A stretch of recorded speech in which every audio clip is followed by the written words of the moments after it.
నమస్కారం ఘంటారావానికి స్వాగతం. ముందుగా ప్రధాన అంశాలు. హైదరాబాద్ లో విప్రో మరో ఐటీ సెంటర్ 3 ఏళ్లలో పూర్తి 5,000 మందికి ఉపాధి.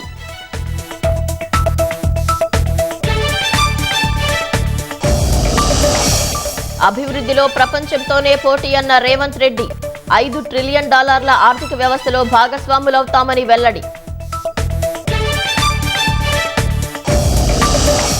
కొత్త రేషన్ కార్డులపై విపక్షాల అసత్య ప్రచారం తిప్పికొట్టండి. ప్రజలకు వాస్తవాలు వివరించాలని ప్రజాప్రతినిధులకు ఉత్తమ్ పిలుపు. హైదరాబాద్ మీర్పేట్లో అమానుష్య ఘటన.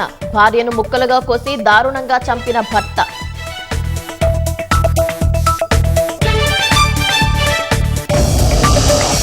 అలకనంద ఆసుపత్రి కిడ్నీ దందాపై ముమ్మర దర్యాప్తు. దాతలు గ్రహీతలకు ఎలాంటి సంబంధం లేదని విచారణలో వెల్లడి.